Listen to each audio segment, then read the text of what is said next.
The title of this video I call The Cost of Freedom.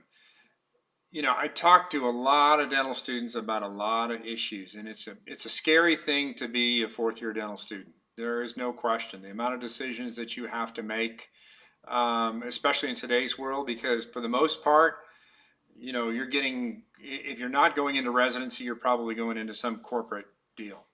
So here's the pitch. No responsibility, show up, do dentistry, go home happy. Okay, that's a pretty strong pitch. I mean, there isn't any question about that. But let's look at this just a little bit closer. Okay, what are some of the, and this is not, I'm kind of lumping all of corporate together. These are just, some trends and some things that happen in various cases. Patients are often pushed into treatment. Okay, we all know what that is. That's case presentation, first appointment. You have a system there where you're required to present the treatment, even though your instincts tell you to kind of pull back a little bit and get to know this person. You're told to just push forward. Okay, these are money and disease-centered treatment plans. I mean, there isn't any question about this, okay?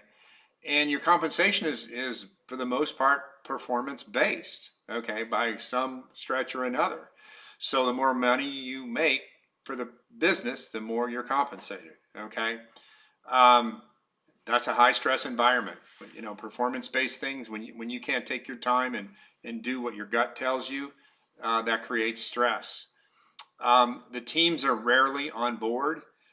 I think you underestimate people who help you in your day-to-day job on their feelings and things. They're pretty savvy. They're pretty smart.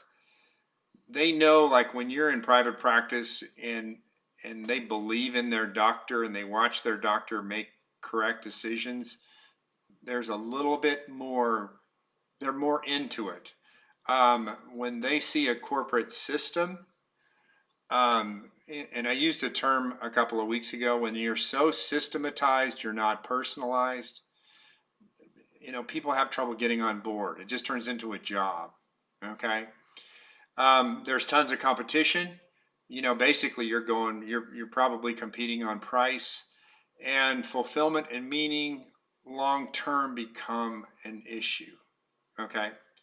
So let's talk about philosophy of practice. I was asked by a recent graduate to touch base on philosophy of practice.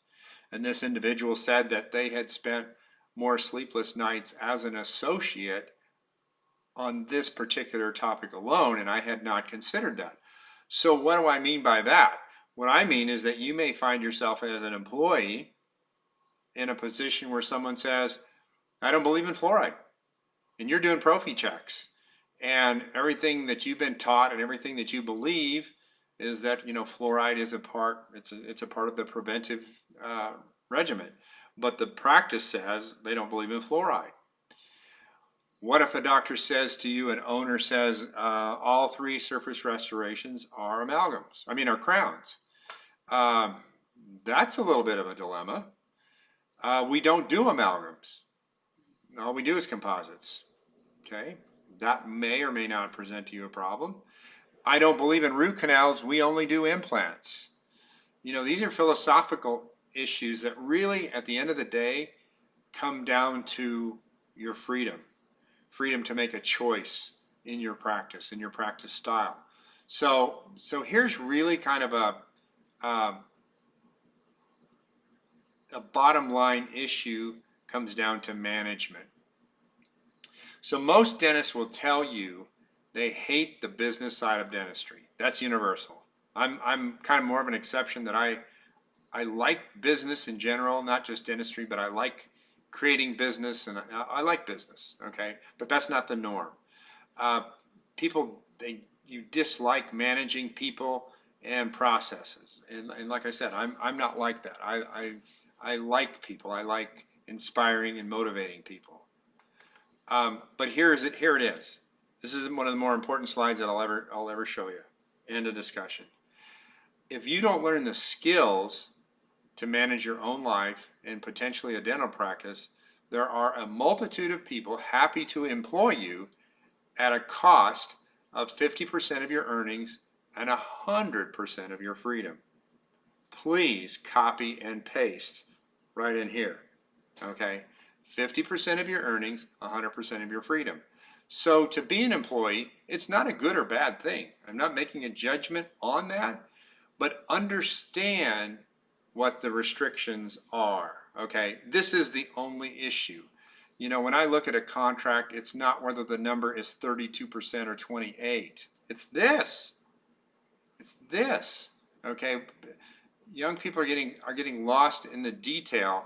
What you have to decide is that if you want to undertake what it's going to take you to freedom, which is learning about management issues.